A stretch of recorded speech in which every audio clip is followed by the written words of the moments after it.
Olá! O Mania de Museu é um programa que valoriza o patrimônio histórico, artístico e cultural. Vem comigo!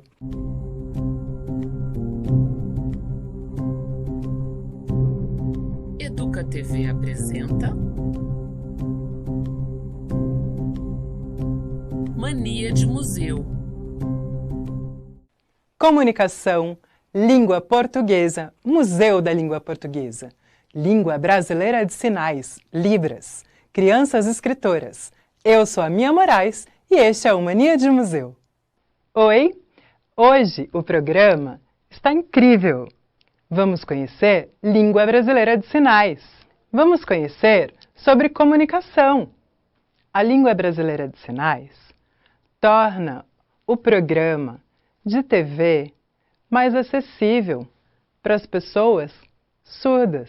Eu falei certinho? Eu estou aprendendo! Você já pensou como seria o mundo se as pessoas não conseguissem se comunicar uma com as outras? Sem a manifestação por desenhos, pinturas, gestos, sons. Comunicação é uma habilidade fundamental para os seres humanos. Possibilita o desenvolvimento, aprendizagens. A língua é a forma, a manifestação mais utilizada. E cada cultura de um país ou região tem seu jeito de falar e entender. A palavra comunicação vem do latim comunicare, traduzido para a língua portuguesa, partilhar, tornar comum. Por meio da comunicação, os seres humanos são capazes de se relacionar e expressar ideias e sentimentos, conhecer. Os chamados homens das cavernas já manifestavam formas simples de linguagem, pintura, gestos ou sinais com o corpo. O certo é que a humanidade e a comunicação evoluem juntas, e existem muitas outras formas de se comunicar.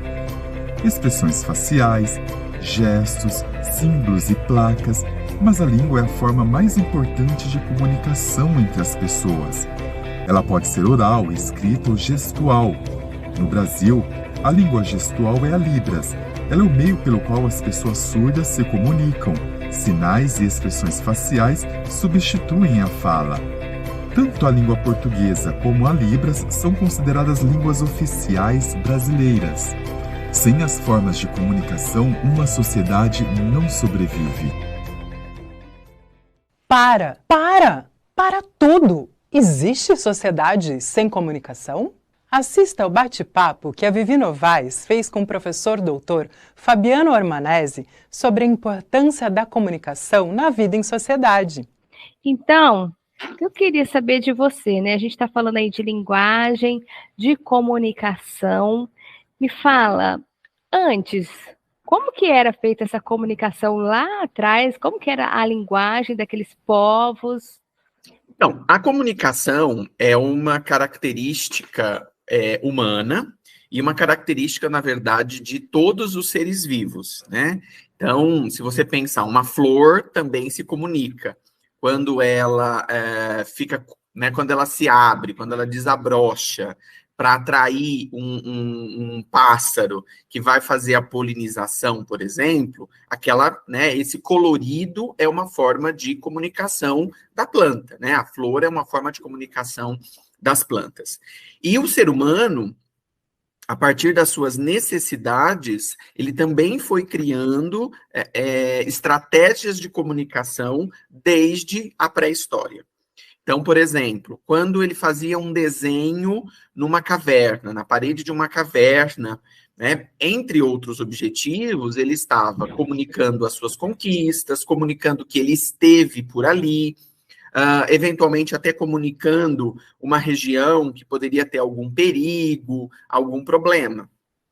Quando o ser humano, por exemplo, está perdido em uma floresta, ele também encontra formas de se comunicar. Se ele tiver algo que possa produzir fogo, essa fumaça é uma forma de comunicação. Então, o ser humano vai criando estratégias de comunicação de acordo com as suas necessidades e com os recursos que ele tem, assim como qualquer outro ser vivo.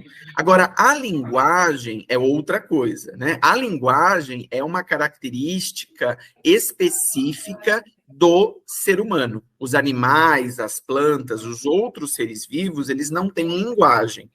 Eles têm apenas comunicação. E como é que a gente pode fazer essa distinção? Vamos pensar, uma abelha, né, portanto, um animal, ela consegue se comunicar com outras abelhas, né, no processo de ameaça, quando elas se sentem ameaçadas, ou em busca dos componentes para a produção do mel, etc.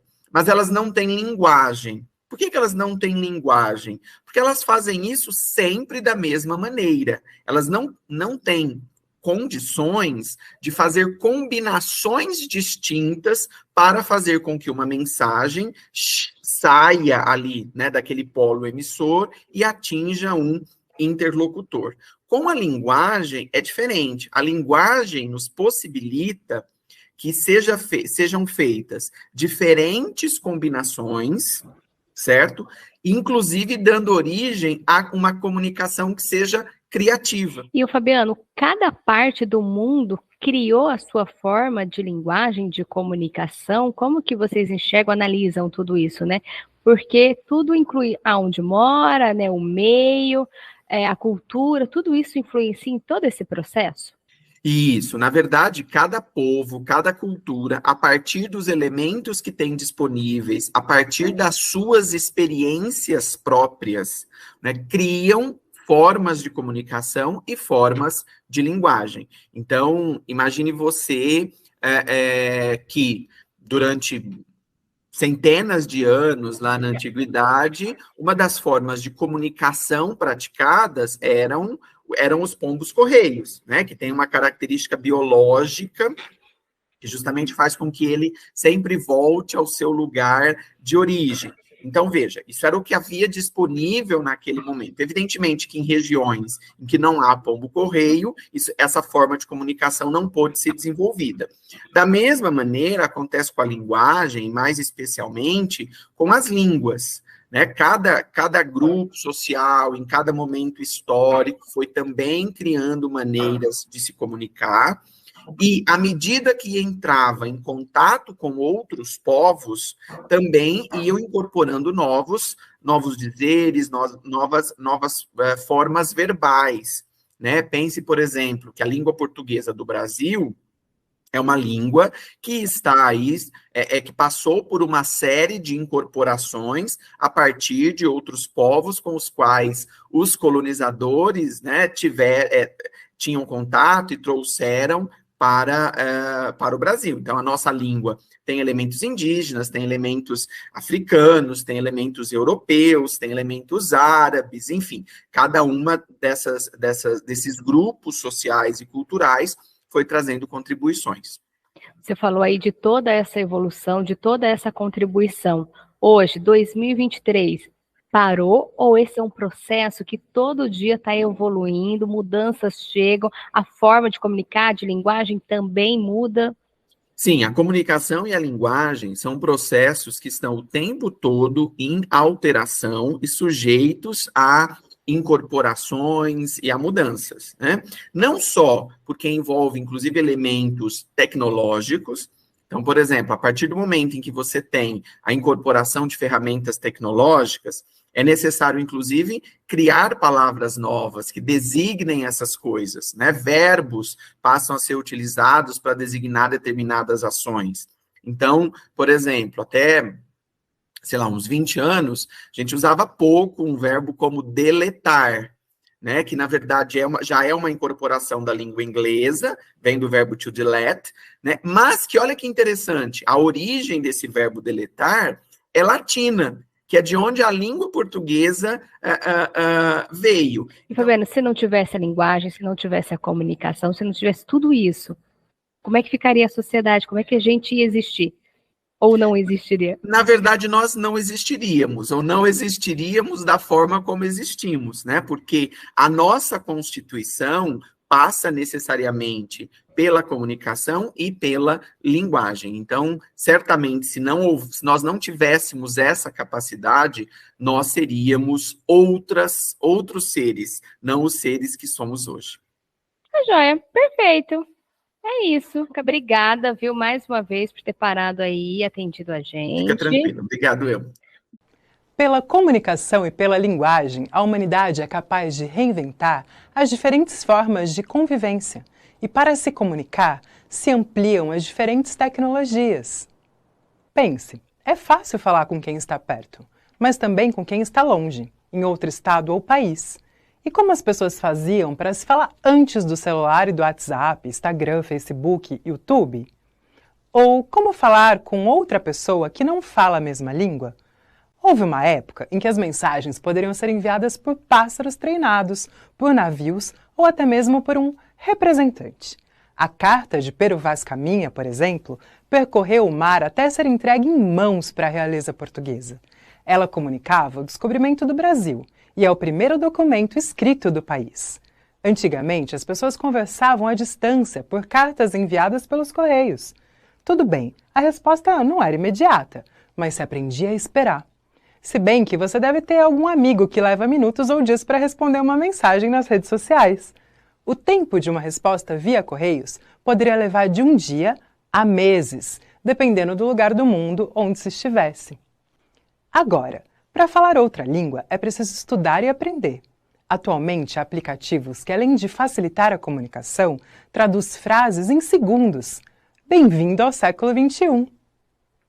Lieko Sakamori é professora de língua portuguesa na Secretaria de Educação de Campinas e professora de inglês na Secretaria de Educação de Valinhos. Assista o bate-papo entre a Vivi Novas e a professora. Você aí, como profissional, falando outros idiomas, o que você vê na prática? É importante saber falar, sim, um outro idioma, uma outra língua? Com certeza. Na verdade, saber outro idioma te abre muitas portas, né? Então, você tem a oportunidade não só de aprender uma língua em si. Quando você aprende uma língua, você aprende, na verdade, um outro mundo, né? Você aprende como as pessoas daquele lugar vivem, a cultura, né? O jeito de pensar, né? O jeito de se comportar. Então, aprender uma língua é muito mais do que a língua em si. Eu acho que vem todo um pacote do que você aprende, assim, sobre o mundo, na verdade. Até vou pegar esse gancho da sua resposta, né? Você vai aprender a falar outro idioma, mas como você disse, né? Vai entender de outra cultura, vai conhecer outros povos, tudo muda.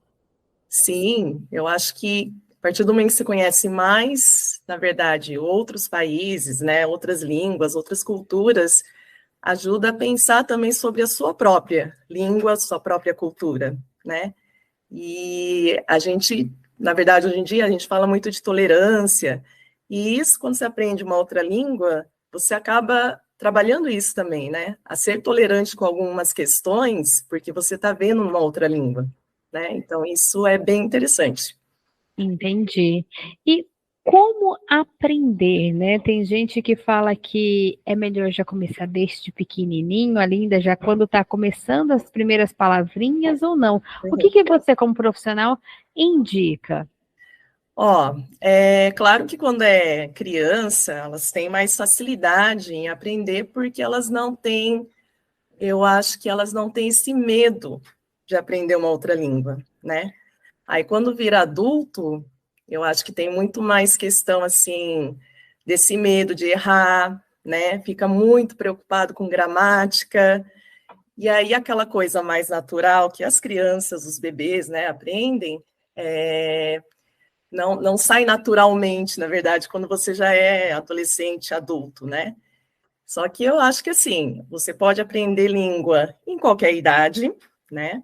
O que eu falo muito, por exemplo, para os meus alunos, a primeira coisa que eu falo é, você tem que ter uma boa memória, porque língua é memorização, né? No início existe uma memorização muito forte em relação ao vocabulário e estruturas, até aquilo se tornar natural para você se comunicar, né? E a outra coisa que eu falo muito é não ter medo de errar, né? Tem que se arriscar. A gente pode dizer que acaba uma coisa complementando a outra, vocês falando outro idioma também ajuda no próprio idioma, porque a gente está em constante mudança e a cada dia está colocando aí novas palavras e novas palavras estrangeiras, né, no nosso vocabulário. Sim, hoje em dia, se você for olhar na língua portuguesa, a gente tem muitas palavras do inglês, por exemplo, né? E às vezes as pessoas não têm noção que elas já usam essas palavras do inglês, né? E aí eu falo, gente, vocês não podem falar que vocês não sabem nada de inglês, porque na verdade, no fundo, a gente já usa umas palavras, e aí eu comento com eles, né? Aí, às vezes eles usam, nem sabem o significado, mas está lá, falando, né? Usando. E aí eu explico para eles tudo. Então, assim, na verdade, isso é bom também, né? Porque aí eles conseguem ter a noção que a língua portuguesa, ela não é só o português em si, mas ela também importa outras palavras, né? Isso mesmo que a gente precisava. Vou colocar aqui para parar de gravar. Você assistiu o bate-papo de Vivi Novaes com a professora Lieko Sakamori. Conhecer uma língua estrangeira é também conhecer a cultura de outro país. Vamos para um breve intervalo e voltamos já já. Mania de museu.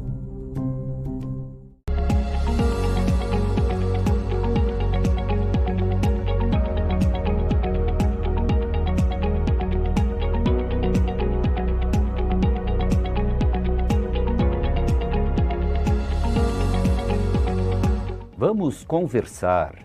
Aqui suas ideias são bem-vindas. Acompanhe a programação diária da Educa TV Campinas, um mundo de conhecimento para você.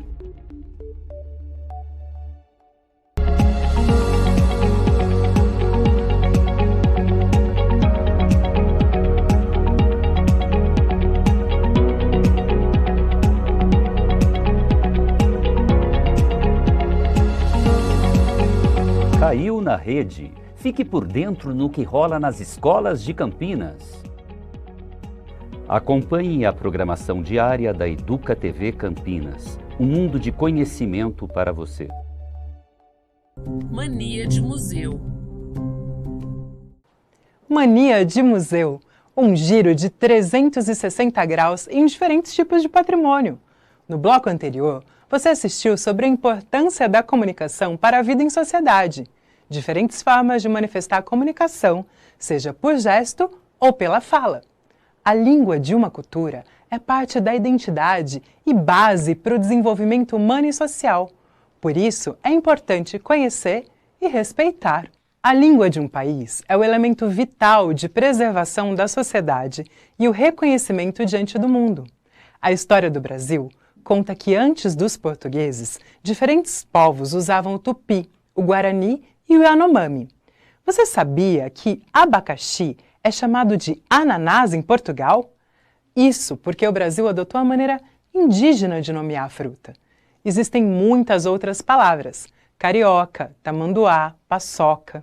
Em 2010, o Instituto Brasileiro de Geografia e Estatística, o IBGE, revelou mais de 270 diferentes línguas indígenas faladas no país. No passado, com a colonização, os portugueses imprimiram a cultura e determinaram como língua oficial a portuguesa. Por causa de disputas por terras brasileiras e influências culturais, línguas de outras nacionalidades se mesclaram ao jeito de se falar. Veja alguns exemplos. Dos ingleses temos chip, delivery, smartphone. Dos franceses tem balé, restaurante, hotel. E até palavras de origem árabe como café, azul e girafa. Línguas de diferentes povos da África se misturam com a portuguesa e contribuem para a rica variação de verbetes e novas palavras. Moleque, fubá, caçula. Mais tarde, no início do século XX, outras contribuições com a chegada de imigrantes italianos, japoneses, holandeses, alemães, entre tantos outros fugidos da guerra para tentar uma nova vida no Brasil. Espaguete, choio, encrenca, são algumas palavras desses povos incorporados no português. Com o objetivo de conhecer as origens do idioma brasileiro, a história e as influências que assume no dia a dia da população, é que em 2006 nasce o Museu da Língua Portuguesa, na cidade de São Paulo. Assista ao bate-papo que Vivi Novaes fez com a pessoa responsável por esse museu. Camila, me conta um pouquinho sobre o museu, né? Qual que é a importância da gente ter esse museu aqui? Oi, o Museu da Língua Portuguesa, bom, primeiro eu acho que é sempre legal localizá-lo, né? Ele está na cidade de São Paulo, na região central ali, do bairro da Luz. É um museu que foi inaugurado em 2006 e depois reinaugurado em 2021, né? Ele foi um desses primeiros museus que as pessoas chamam de tecnológico, né? Porque ele não partiu de uma coleção de objetos, nem nada, mas mais de instalações audiovisuais e de imagens que buscam retratar um fenômeno que ele é imaterial, né? Que é a língua portuguesa. Então, claro que a gente entende que a nossa língua, ela é um instrumento nosso do dia a dia para se comunicar, para criar os nossos mundos onde a gente vive, o que a gente experiencia na vida, né? É tudo muito mediado pela nossa língua. Mas, para além disso, né, e aí pensando a língua como objeto cultural, porque esse é o grande foco do Museu da Língua Portuguesa, é pensar do que essa língua é feita, como é que se, né, se constituiu esse português, essa língua portuguesa que a gente fala. E aí o Museu da Língua Portuguesa traz um dos aspectos muito importantes assim da nossa língua, que é pensá-la como algo plural. Né? Então, ela foi construída a partir das línguas indígenas, a partir de várias línguas africanas da época da diáspora, né? Da escravização ali no período colonial. Ela é feita também das várias outras línguas de imigrantes que para cá vieram e ainda vêm, né? Então, é importante pensar na nossa língua nesse constante fazer. Ela está sempre em mudança, ela está sempre em mutação, ela está sempre sendo reinventada. Então, acho que um dos destaques assim, que a gente pode dar assim, para a importância do museu nesse sentido, falando sobre a nossa língua portuguesa, é o quanto que a gente pode falar da diversidade desses falares e dessas nossas existências no mundo, no sentido mesmo até de direitos humanos, sabe? Eu até vou pegar esse gancho aí, essa última fala. É importante conhecer tudo isso, né? Toda essa evolução, para a gente entender, né? O que está acontecendo hoje. Sim, exatamente. E também não ficar com o pensamento do passado, né? Ai, porque conjugava-se assim o verbo e falava-se dessa forma, né? Acho que olhar para o passado, olhar para o quanto que as sociedades, elas, né, se modificam com o passar do tempo, justamente nessa interação. Nós aqui estamos numa interação, e aí a partir daqui a gente vai interagir com outras pessoas, nisso a gente também vai criar as nossas palavras, e aí uma coisa, não sei se essa é uma das curiosidades aí que as pessoas, né, têm, mas aqui a gente recebe muito, né, perguntas assim nesse sentido. Mas e a norma culta, né? E a gramática, tal? Ela é, de fato, digamos assim, estruturante, né, da nossa língua. E ela é importante, sim, especialmente porque ela que nos abre caminhos para espaços de poder, né? Então, muitas vezes, o aluno está terminando aí os ciclos escolares, vai prestar vestibular. Se não se domina esse código, você não acessa aquele espaço, né? Mas no cotidiano, o importante é da gente se comunicar, né? E aí, se a gente está conjugando assim o assado, se está com uma gíria, se não está contra gíria, né? E acho que essa é a grande beleza da nossa língua, o quanto que a gente reinventa ela todos os dias. E no museu vai encontrar toda essa evolução, mas assim, de uma forma mais prática, de uma forma mais fácil de entender tudo.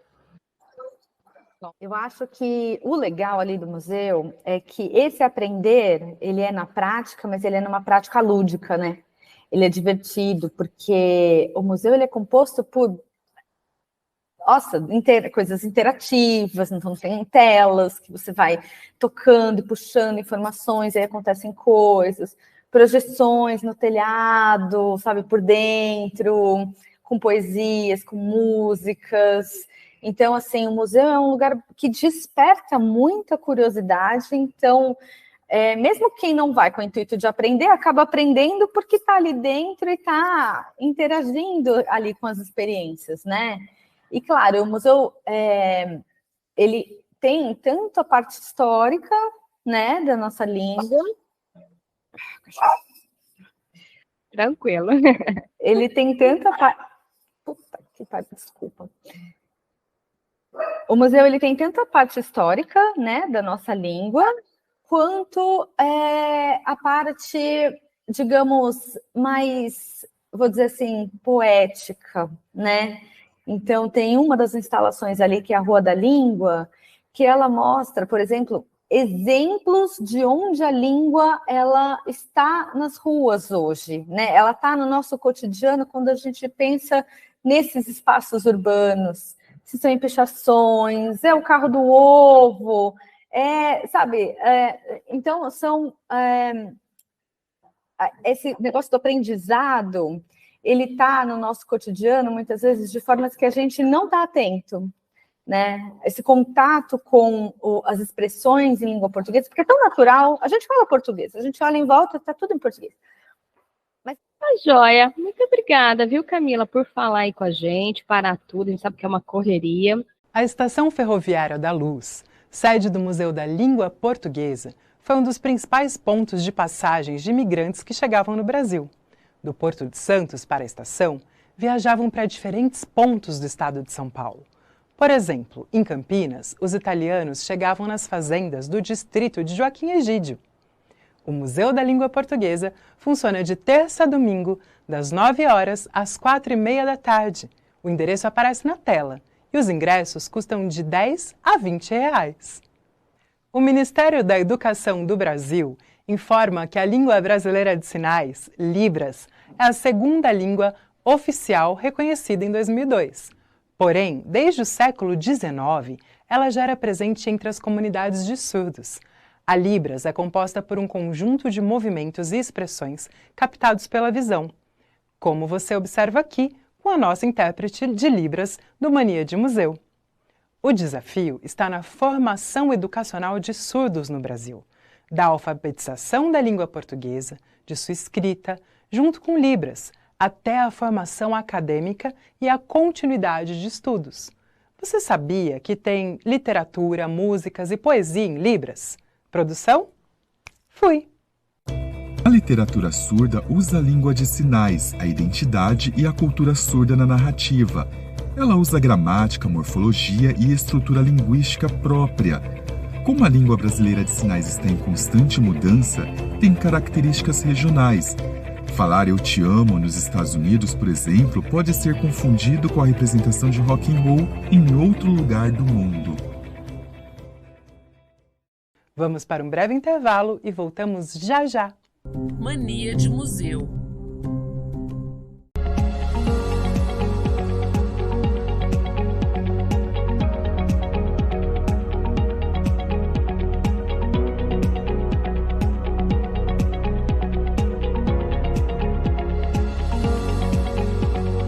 Vamos conversar.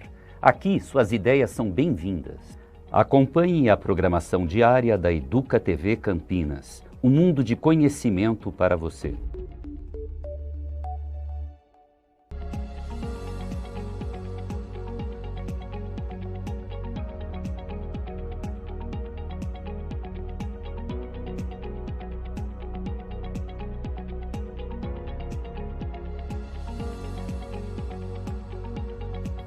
Educa Acontece. As notícias sobre educação.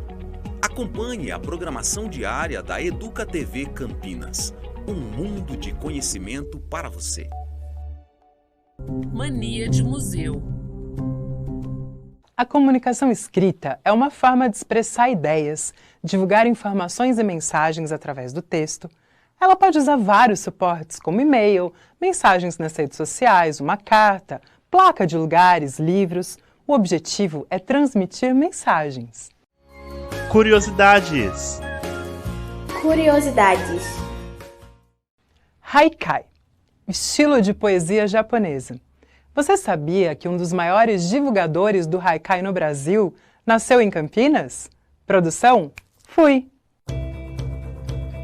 Guilherme de Almeida foi poeta, dramaturgo, ensaísta, um dos fundadores do movimento modernista brasileiro e um dos maiores intelectuais do país.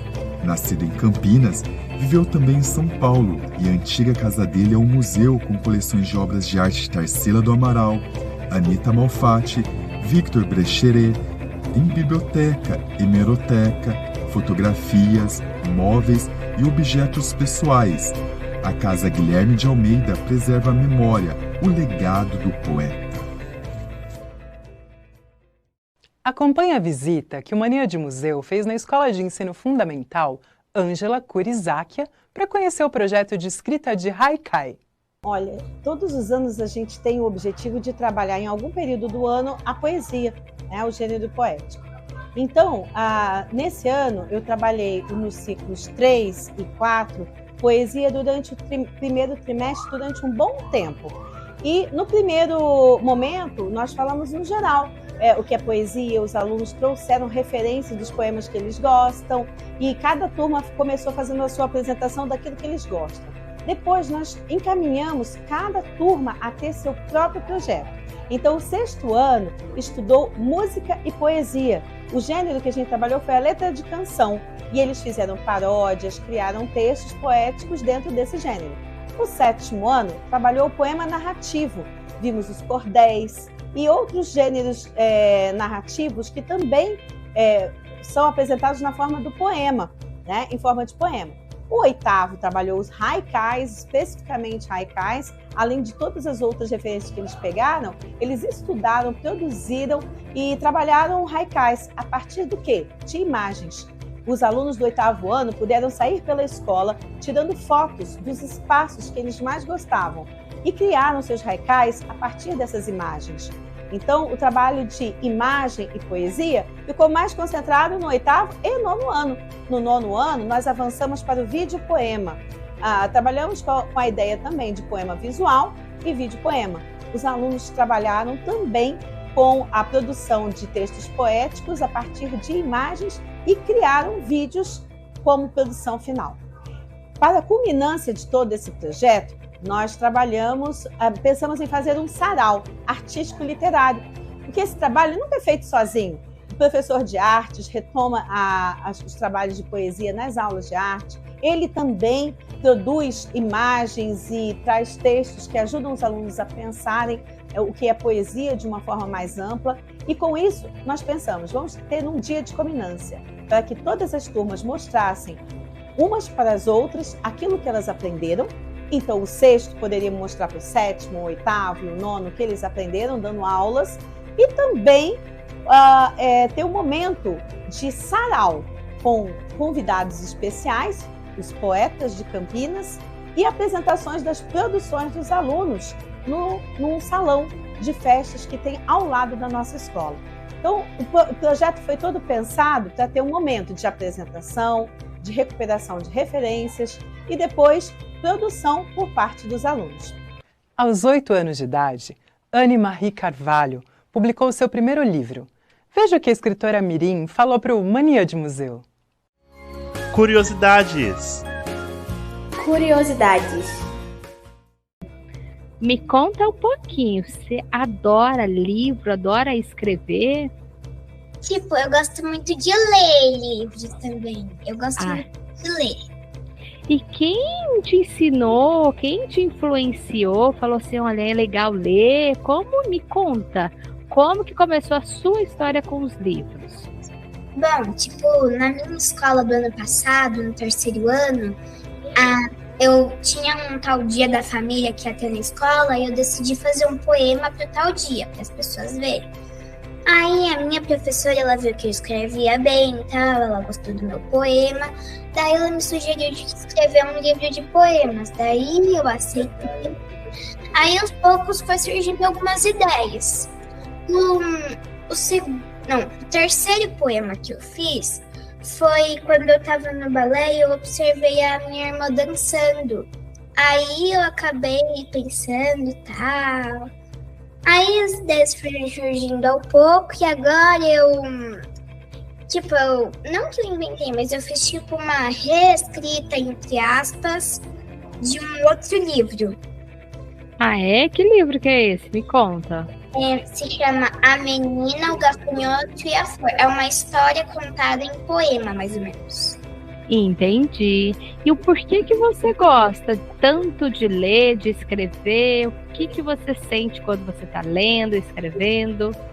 Não, tipo, quando eu leio, eu consigo viver aquilo, é uma aventura pra mim. É incrível estar numa história, mesmo que na maioria das histórias não é verdade, só que tem algumas que a pessoa conta a própria história dela. É uma aventura, tipo, um livro que eu li quase a série inteira foi Laura Ingalls. E é muito incrível a história dela. Por quê? O que tem a história dela que te chamou tanta atenção? Não, por exemplo, às vezes tinha uma queimada, daí eles tinham que fugir. Aí mostra como era a vida dela crescendo aos poucos, que teve uma doença que deixou a irmã mais velha dela cega, tal. E você vai descobrindo essas histórias, você vai vivenciando essas histórias também, você se imagina dentro da própria história? Dá pra, tipo, mesmo que não tenha imagens, na mente da gente a gente já consegue imaginar, né? E Anne, me conta uma coisa, né? Você está imaginando, e quando você coloca no papel toda a sua imaginação, isso também você acha que consegue mudar o mundo, transformar a vida de quem está lendo as suas histórias? Às vezes eu penso assim, e, por exemplo, quem tá lendo o meu livro, às vezes vai tendo outras ideias, assim por diante. Eu vou pensando assim, e agora eu vou pensando em outras coisas, como... eu não sei explicar, é como se eu estivesse pensando em como melhorar o mundo, ou as pessoas leem e pensam em como melhorar o mundo delas mesmas. Mas eu gosto mesmo no fato de imaginar, é isso que eu gosto, de viver a história. E com o seu livro, né, um poema vira tudo e um tudo vira o mundo. Como surgiu esse título? Você também que escreveu tudo, desenhos. Menos o desenho da capa. Menos o desenho da capa? Dentro foi tudo aqui. Sim. Você que fez. E como que foi imaginar aqui todos esses desenhos, né? Junto com o texto? Não, as ideias elas foram surgindo ao pouco, eu observava as coisas ao redor daqui do mundo, tá? E eu fui pensando em algumas histórias que eu já tinha lido. Entendi.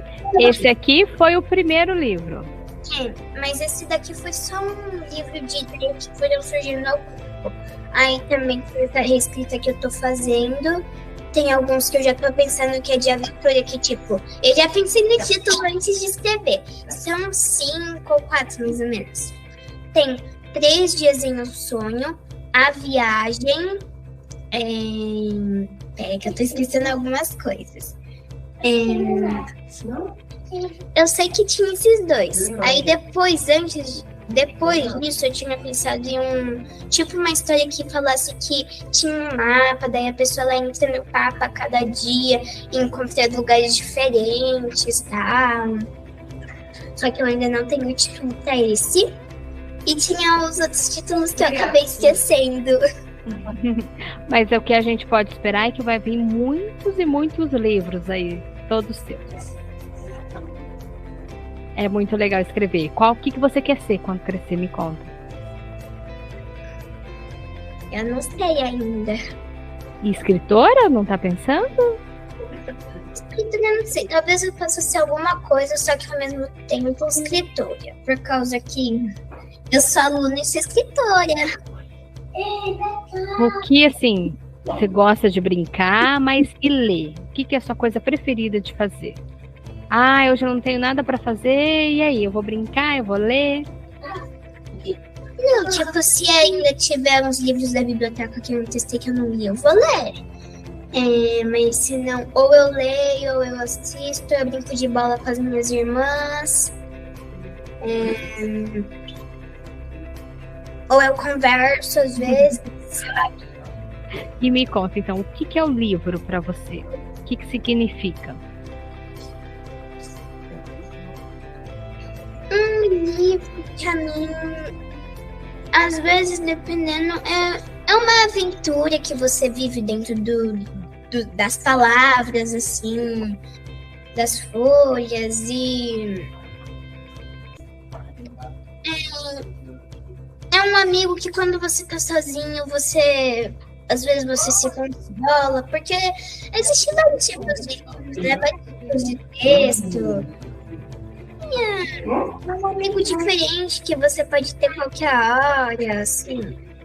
Agora que você sabe a importância da comunicação, que tal conhecer outras palavras e línguas? Experimente pesquisar expressões indígenas, sinais em libras ou até escrever um livro. O Mania de Museu fica por aqui. Se você tem uma coleção de moedas, selo, papel de carta, brinquedos ou um objeto que poderia estar num museu, tire uma foto e envie para o programa. Aponte o celular para o QR Code que aparece na tela.